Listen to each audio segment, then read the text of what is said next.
What up, everyone? DJ Anubis here with your Metal Time Radio podcast with another species spotlight segment.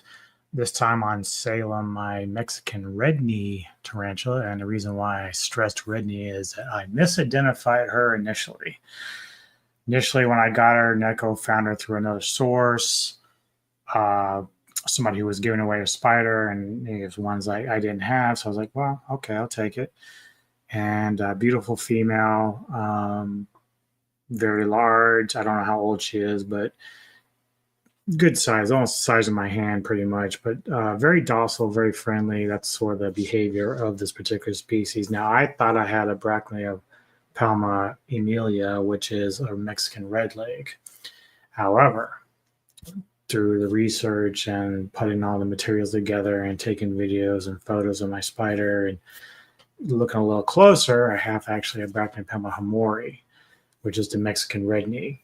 And I got a little video from Richard from the Tarantula Collective, who's going to explain a little bit about the spider and some of its history and whatnot. And then I'm going to show you a video of my little Salem in her enclosure, which I just got her a new one, which was about $50, which was pretty nice for a $50 enclosure. So I'm really happy about that.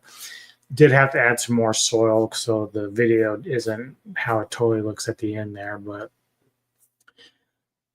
misidentifying can happen. I have a couple of pokies, very similar in look. I even have a Toga starburst, which looks immaculata, which looks close to a pokey. But the thing about like spiders is one way to distinguish them is by their markings and coloration and the bands on their legs. So again, I thought I had a Mexican red leg, which without really knowing in detail the differences. So once I started looking at Salem, I was like, okay, she's a Redknee, definitely. But, you know, if you're going to be a beginner in this hobby, Mexican Redknee, as well as maybe your curly hair, is a good couple spiders to work with because they're very peaceful, docile, not defensive, and generally will be long-lasting, especially the females. My two are very peaceful. They're probably the most peaceful spiders I have in my collection. So just would rather not mess with you, even though they might kick hairs if you really, really agitate them. But it takes a lot to even get them there. They just kind of move along, don't want to mess with you, and just go about their business. So anyway, here's a video with Richard on Tarantula Collective, just kind of breaking it down. I'm going to break down how I take care of my Mexican Redknee tarantulas.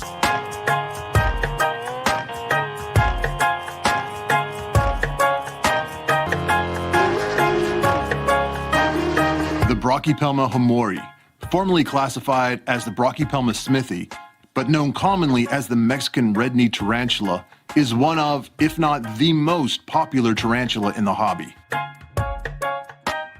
When most people think of a tarantula, this is the species they picture in their mind.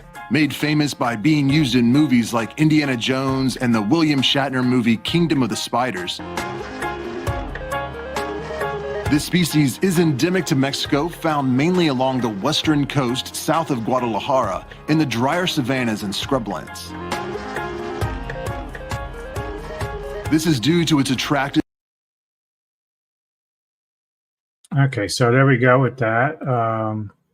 I did have some feeding stuff in there, but it didn't really go through. But either way, you kind of get an idea. This spider is very colorful, pretty, very docile. That's why at the time, I'm sure with movies like Indiana Jones and King of the Spiders, it was easy to work with them. They weren't going to be aggressive or defensive, and they would just kind of do what you want if you just kind of push them in a certain way.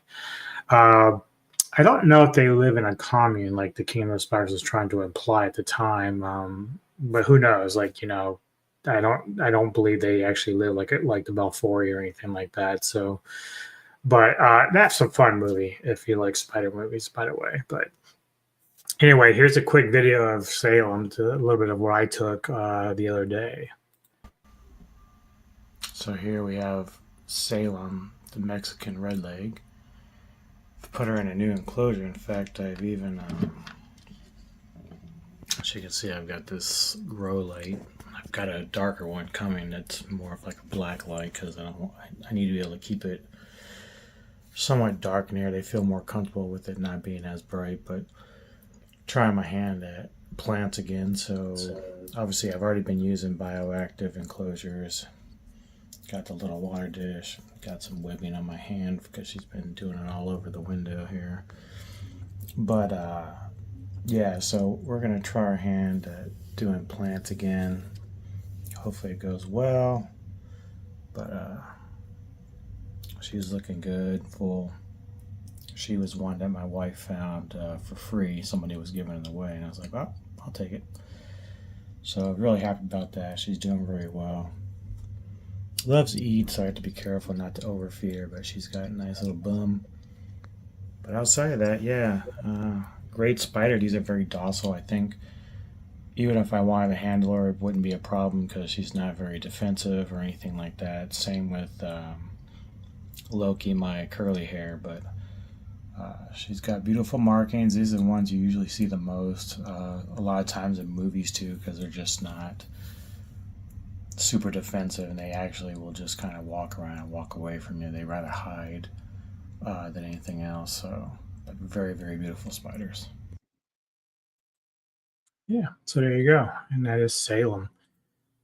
So yeah, just feeding wise, of course, it's pretty normal. Spiderlings will get smaller gnats or crickets, and then as you go on juvies, you feed them pretty regularly, but as they get older, like with her, where they're more mature, you like to feed them like once. I do it like once a week, and usually it's like a cricket. So I don't really feed much roaches anymore. It's like no need for it.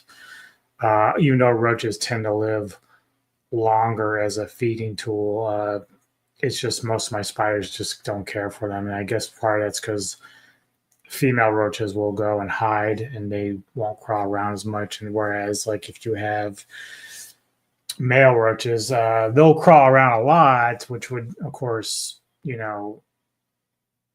walk into the webbing that they lay on the ground and of course trigger the movement response a spider has. But the problem is males don't really provide a lot of meat, I guess compared to the females. So I don't know. At this stage, crickets are still fine. All my spiders like crickets regardless. So even though like Loki or even Salem would take down a dubia roach, it's no point to it really, because if there's only a couple of spiders that are going to eat that, I mean, they'll eat crickets all day long, so it doesn't really matter.